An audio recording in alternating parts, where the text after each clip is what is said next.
show is here. Yo, our mission is clear. It's time to change healthcare. Have no fear. Today is the day. This is the hour. Together, you know we've got the power. Drop the silos. We're all the same team. Experience, business, tech, and marketing.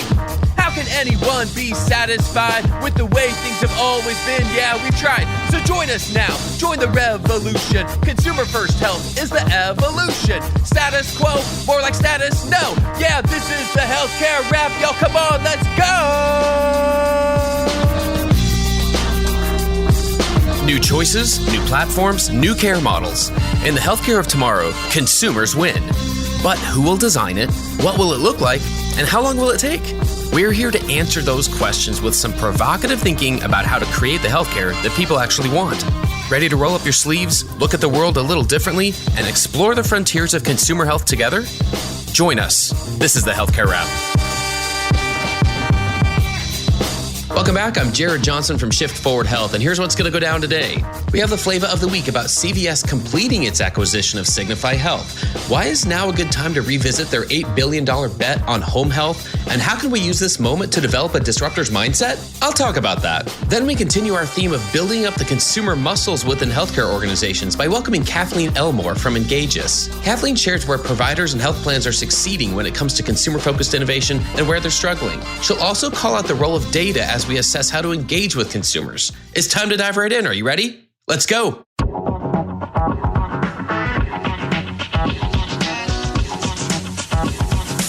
Flavor of the week. On March 29th, CVS announced that it has completed its acquisition of home health giant Signify Health. The deal was announced in September 2022, nearly 7 months ago, at a value of approximately $8 billion, which is one of the biggest investments, if not the biggest, in home health to date. It's interesting to see how the home health game board has stayed in the spotlight during that time. A lot of disruptors are making their bets on the move from beds to bedrooms, including some familiar names. Village Medical at Home, part of the VillageMD Walgreens conglomerate, is in full swing with its network of clinicians making house calls. Best Buy has firmly planted its flag in the ground with its newest partnership with Atrium Health, the country's largest hospital at home provider, as well as their acquisition of Current Health's tech ecosystem and rolling out the Geek Squad to set it all up in your home. And now CVS is officially in the game with access to Signify Health's nationwide value-based network of more than 10,000 clinicians in all 50 states. As we've heard from recent guests on this show, including Village Medical's Dr. Thomas Cornwell and Current Health CEO Chris McGee, health at home is having a moment right now, though it's hardly a new frontier.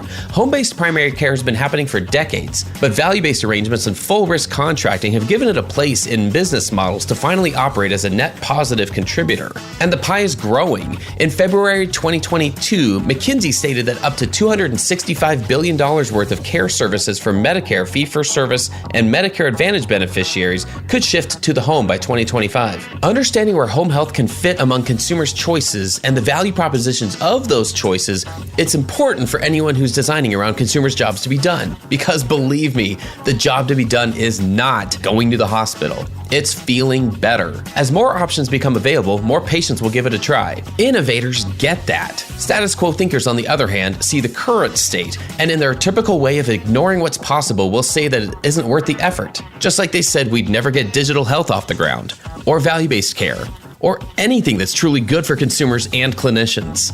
Home health presents greater opportunities to meet many basic needs such as comfort, familiarity, and reduced anxiety. I say ignore it at your own risk. But for consumer-minded changemakers, it's important to learn more about this area, including who the major players are, what they offer, and how their services can meet consumers' needs that aren't typically met in a hospital setting. It also reemphasizes that a hospital-centric lens isn't always the best way to look at experiences. This makes many people uncomfortable, while I admit it gets me pretty excited.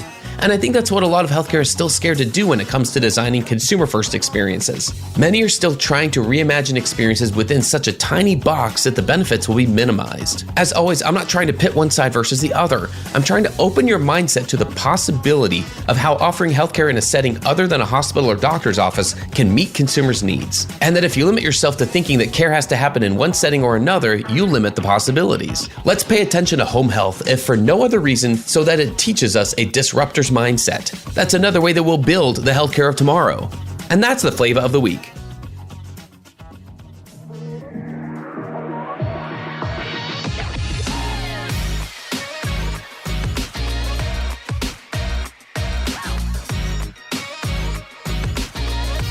flow.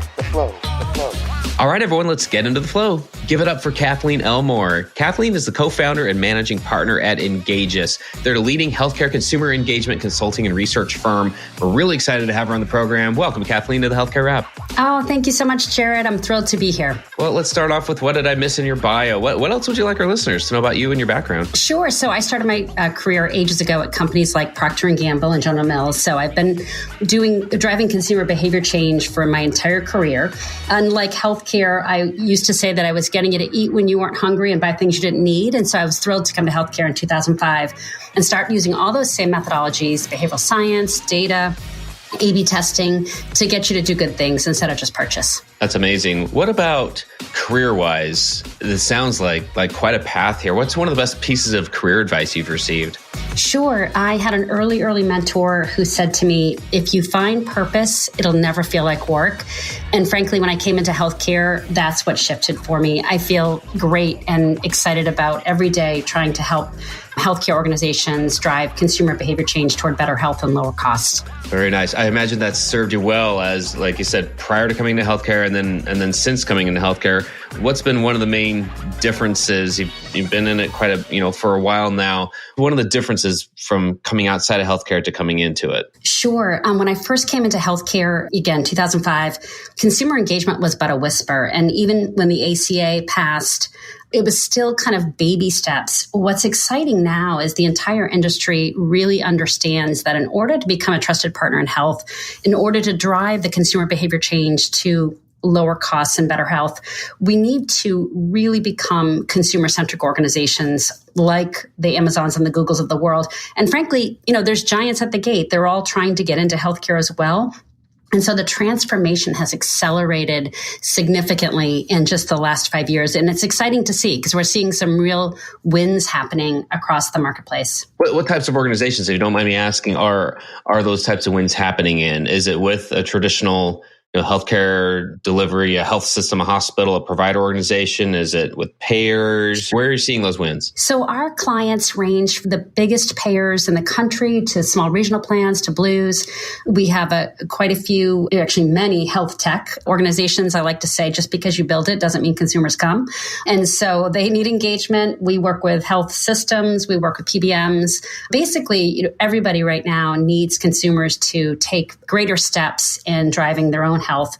And so there's a piece of consumer engagement in all of those organizations that is a really critical part, how they, manage their business. That's great because what I observe is that we all need to understand what's happening with other organizations because there's a lot of social proof that's needed in healthcare, rightfully so. I mean, it's an evidence-based field to begin with.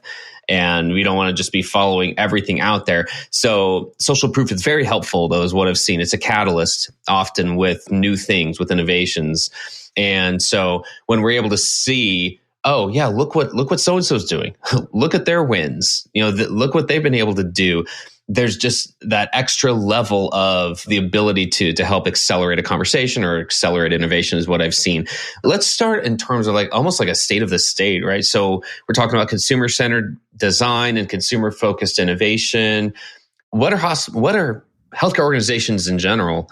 What are they doing well and where are they struggling? Well, there's an expression that if you've seen, one health plan, you've seen one health plan. And of course, health tech is also different. Health systems are different. So I'll say across the board, what's really exciting is that they're all trying. They're all paying attention. We have an Engageous healthcare engagement maturity model. And kind of the steps that you take to go through that, if I map all my clients across those steps, they're all approaching it in very different ways. Some are building a real consumer C360 in order to understand all of the history of interactions they have with consumers. Other ones are building governance, so they stop bombarding consumers with just one-off communications. Others are blowing up their engagement processes to, go from waterfall to really agile, so they can take much more rapid experimentation process, similar to what Amazon and the Googles of the world do, to really uncover those nuggets that drive behavior change. So they're all coming at it a very different way, and they're all seeing wins in the ways that they're going about it. Now, none of them are there yet, but I'm happy that they're all embarking on the journey. I bet. Well, are there areas that particular are more of a struggle, where it's just like, you're even just talking about like the engagement side? Are there parts of engagement that are easier than others? Yes. So many things are a challenge, but one of the biggest challenges is really how to personalize an interaction to a specific consumer. And you take this for granted in the rest of the consumer world, right? You go to Netflix, they know exactly where you left off on that last show. They know from your history what you like and what recommendations to make. They know what your kids like. So, that personalization is it's no longer expected by consumers. It's demanded. And if they don't get it, they vote with their feet or they're dissatisfied. And so for healthcare organizations to personalize, the data is in so many different places across the ecosystem. And if you're dealing with fragmented data, you're not getting the whole picture. And one of the things that makes me crazy, Jared, is this, you've probably heard that expression that says, hey, you may be covered. And as a consumer, if you're getting that letter that says you may be covered from your health plan, the first thing you think of is, wait, if you don't know if I'm covered, who does? You're my health plan. So the idea that we should be able to say, Jared, you are covered. This is how many you have left, or this is what your latest readings were. Here's where you need to go next, right? This idea of next best action. Part of what's holding us back from that is this siloed, fragmented data and fragmented ecosystem. So lots of work being done there to try to personalize. And I'll give you a fun example from my past life of just how profound personalization can be. So for 10 years now, I speak it, or more than that, but in the last 10 years, I've asked at conferences that I've been at, how many of you are personalizing your communications? And you'd get a spattering of hands. Now, we get a few more hands, but still kind of early in its infancy. 30 years ago, I worked for Gillette. It was the year that they were launching the men's Sensor XL. Wildly successful, flew off the shelves. It's, rotating heads and 4 spring-loaded blades. And they sat back and high-fived each other while the cash register rang, because as everyone knows, Gillette makes their money in the blades. So the next year, some brilliant marketer in the ivory tower said, let's do this for women. So to be fair, it was the first time they didn't just slap a razor pink and call it female. They actually, studied the contours of the legs, yada, yada. And so they launched it to big fanfare, wildly successful. Razors flew off the shelves. They sat back and waited for the blade sales. The blade sales never came. So they all scratched their heads and did surveys, and women said, well, I didn't need them. Not helpful. So they brought women into their super secret shaving lab in South Boston to watch them shave. Super creepy, but good market research. It turns out when men cut themselves, they blame the blade, throw the blade away, and buy a new one. And when women cut themselves, they blame themselves. So there's never a reason to change your blade. So for Gillette, that was just a profound insight that, for men versus women, sorry to use a binary example, but that was the 90s, they needed a completely different strategy. And so when you think about healthcare, right, not only do I have a very wide target market? At Cheerios, I had affluent moms with brand new babies. In health, so of course I could get the messages right. In healthcare, I have every walk of life, every demographic, age, income, people with social determinant barriers, you name it. And then not only do I have that wide demographic, but I need you to do 300 things. Before, I just needed you to buy Cheerios. I didn't even need you to eat Cheerios as long as you kept buying them. Here, I need you to pay your bills, stay loyal, get your screenings, you name it. So of course, I can't possibly use a one-size-fits-all strategy. I need micro segments. I need hyper-personalization. And we're just not there yet. And we're working towards it. But again, this fragmented data, this, refill data at your local pharmacy. There's, diabetes condition management data at the app that you've pulled down. There's your plan data, your system data. We've got to get that all in a way that can build off of each other, that can help nurture that consumer in their health. Absolutely. And you're right. There's a lot of progress that can be made by even identifying what types of data, encounter data, engagement data is useful to help us understand people. That's just one of the reasons why designing consumer experiences, it tends not to be in the DNA of most healthcare organizations. I don't blame anyone for it. It's well understood. The business systems of sick care in our country just weren't equipped around that. And that wasn't part of the ethos of society or business anyway then. So again, it's not trying to revise history or anything. It's just understanding how are we at the place we are now?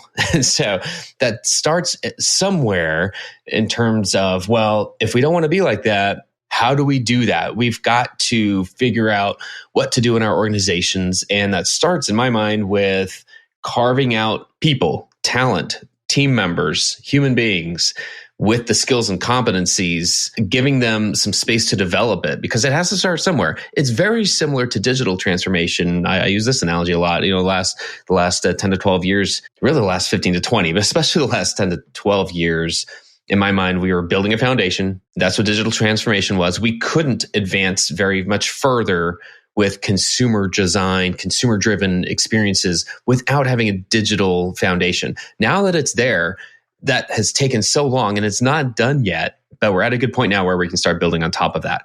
So that leads to the need to give us some space on an individual level and invite someone on our teams or someone from the outside to come in and say, like, we've got to develop some skills and some competencies here. We need to get this in our DNA. What do you think? What are some of those skills or competencies when you're just starting to build out this ability in your organization that are useful for someone to have? Sure. One of the biggest gaps I see is a lack of understanding of behavioral science. And so, again, you think about it, Jared, it's used, and I don't want to say on you, because that feels like you're an unwilling participant, but it's used to nurture you to take action in pretty much every other aspect of your life, right? I mean, the way streets are designed and stoplights and your Amazon purchases, all those kinds of things, it's so underutilized or not utilized at all in healthcare.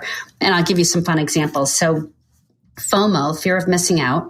If a consumer says, no, I don't want to do something, we do a simple, are you sure? And as a consumer, you go, wait a minute, am I sure? Like, am I missing out on something?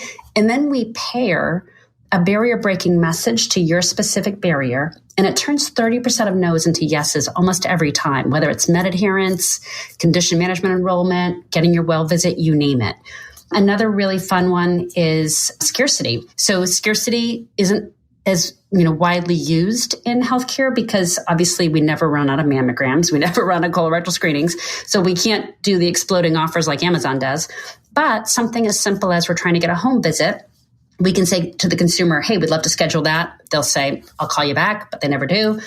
Instead, we say, hey, one of our best people is going to be in your neighborhood next week, and I've got one opening left. Can I slot you in? Changes the whole conversation, right? And a lot of times people say to me, is this tricking consumers? And I say, absolutely not. You never want to do trick to consumers. But instead, you want it. Inertia is giant in healthcare, right? Because in the rest of the consumer world, I'm motivated to get that flat screen TV or buy those cool sneakers. But who wants to get a colorectal screening, right? So inertia is real. And so behavioral science helps you move a consumer through that inertia to take that action. Stay tuned for more provocative thinking after the break. Consumer demands, disruptive technologies, and AI are shaping healthcare for years to come. On the Hello Healthcare podcast, we dive deep on these issues with leaders who are driving change. These stories will inspire you to create and demand a better future in healthcare. Learn more at hellohealthcare.com. And now, back to the show.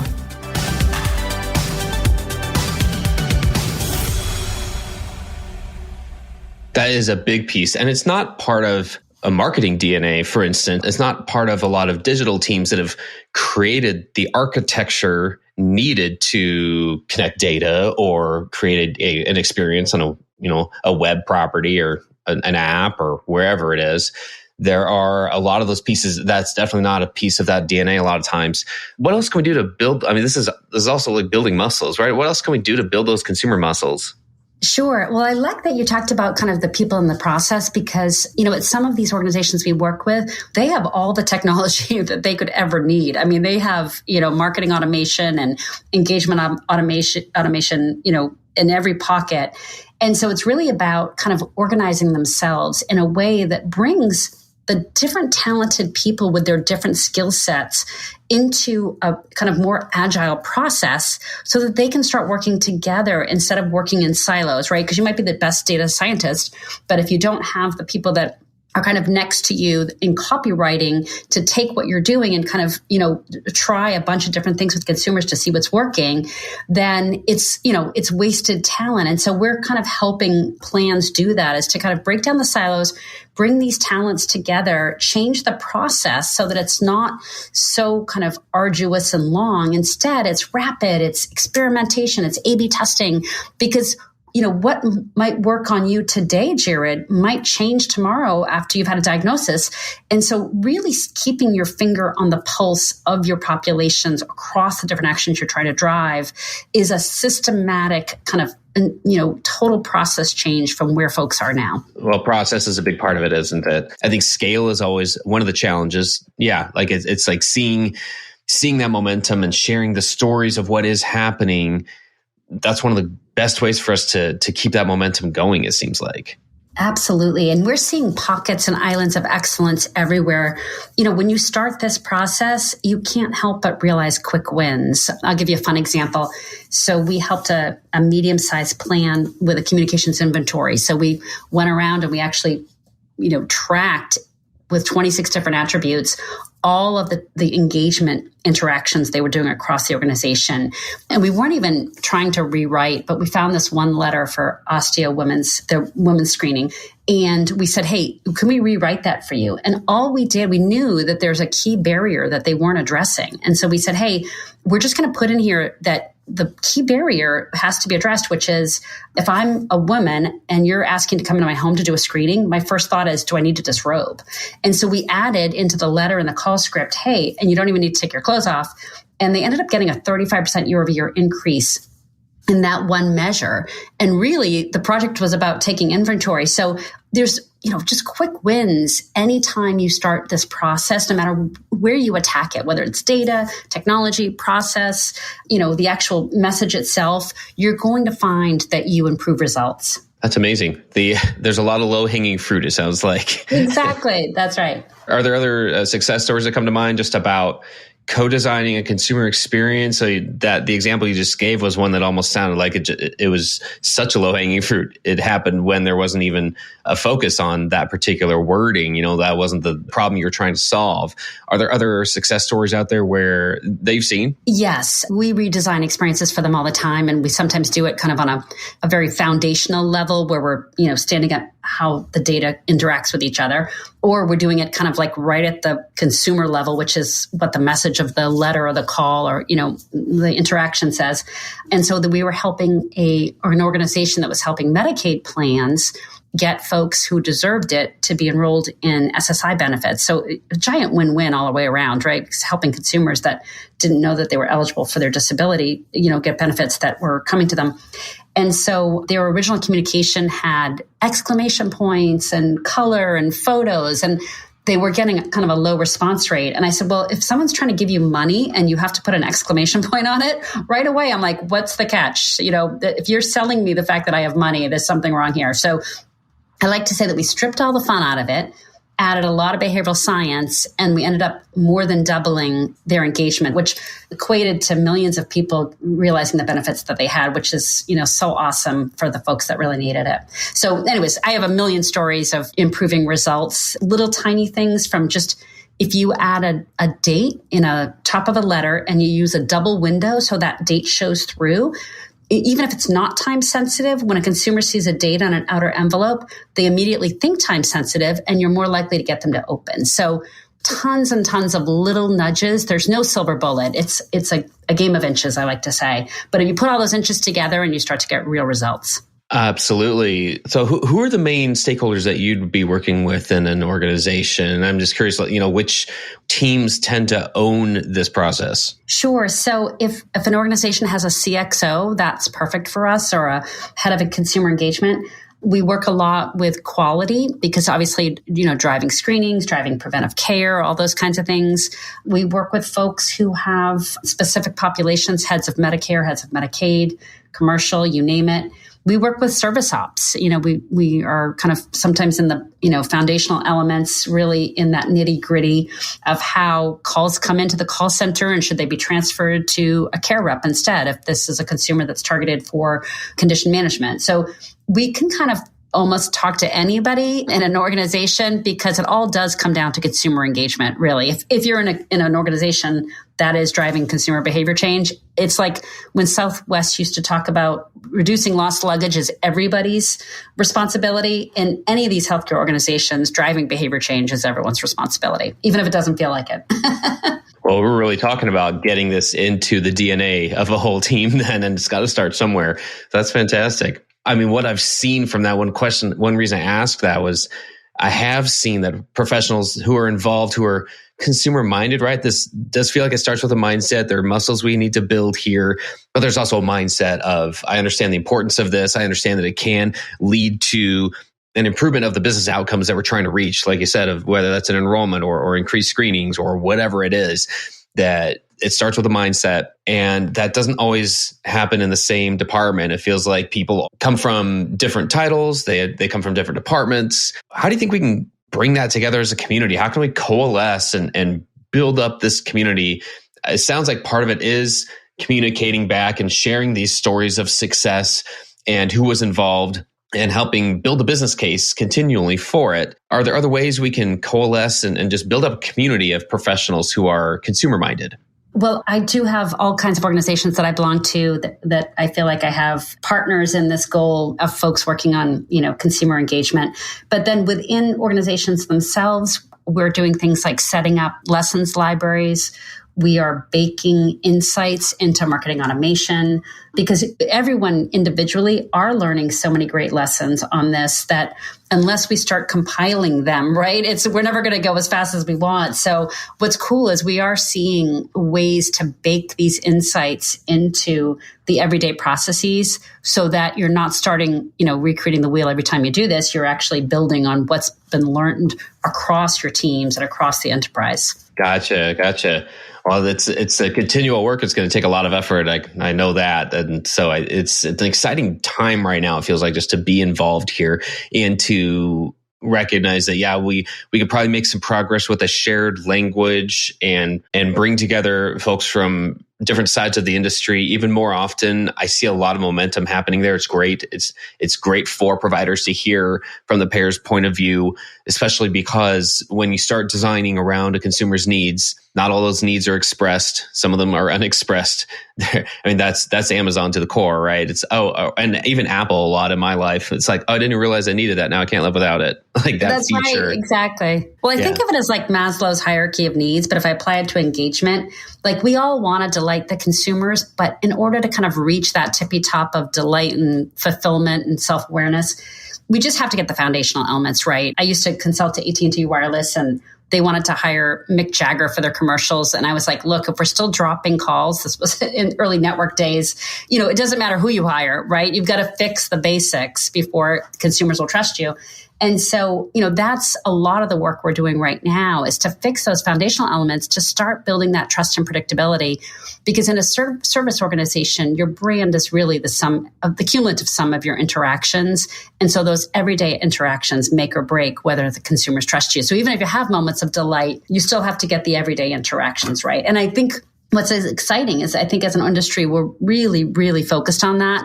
And again, we're seeing some really great islands of excellence across the industry and moving towards that. That's so true. The example immediately to mind was on the provider side of when you read through patient reviews and ratings, for a majority of providers, the care is good. The experience is good. And whether it's at a level of delight or not, it's still good care. People, for the most part, are treated well by providers. And that's not the part they remember about their experience. If the billing experience is really difficult and confusing and opaque, then it washes away all the good of the actual care that they had. And so it is so true that it's these everyday moments. And maybe that's why these things have flown under the radar for a while for some organizations, just because they're not used to thinking in, oh, wait, you really think that could make a difference? We're used to a different approach to things in a lot of different organizations. And so I definitely see that. Well, I like to think about what the destination is. I like to think about, what does all this get us? How can we improve? Like, what can we expect? So I guess it's more of like a reality check about all the consumer transformation that's happening in the industry. What progress do you think we can realistically expect in the short term and say like the next 1 to 2 years? Where do you hope this all gets us? I think we're on the cusp, especially with, the new standards coming around of being able to have data shared across the industry. I think we're on the cusp of really being able to create and deliver on the promise of next best action. I think that term is used very widely and it has a lot of different meanings. But what I mean by it is really helping consumers take that next step that makes sense for them and is also the next easiest step to take, right? We were recognized by NCQA years ago for helping move the needle on colorectal screenings. But one of the reasons we were recognized is that we found in the data that there was all these people that hadn't even picked a primary or gotten a well visit. So asking them to go get their colorectal screening was like noise, right? We just needed them to, the people who hadn't picked the primary, pick the primary. The people that had picked it but hadn't got the well visit, get the well visit. For the next group of people, yes, then you could add all the behavioral science and get them to do the colorectal screening and all those other things. But it's that idea, and this cliche is overused, but meeting consumers where they are in their healthcare journey and being that trusted partner in health. We are absolutely on the cusp of that. Now, there's obviously so many other things that need to be solved in healthcare, but we are getting close to at least being able to be that for consumers. And then we have a lot of work to do on all the other levers in healthcare, like value-based care and the labor shortage and all those other things. But the data is getting to a place that I think we can really deliver on that personalization of that next best action. Thank you so much. And with that, that's a wrap for this episode. I've had the pleasure of speaking with Kathleen Elmore from Engages. Thanks so much for joining us today. Thanks, Jared. I had a blast. Thanks for tuning in. If you like what you heard, please spread the word. Tell your colleagues to tune in for all the awesomeness, then leave a review on Apple, Spotify, or wherever you listen. This show is produced by Shift Forward Health, the channel for changemakers. Subscribe to Shift Forward Health on your favorite podcast app, and you'll be subscribed to our entire library of shows. See our full lineup at shiftforwardhealth.com. One subscription, all the podcasts you need, and it's all for free. And remember, we might have a lot of work to do in healthcare, but we'll get there faster together. Thanks again.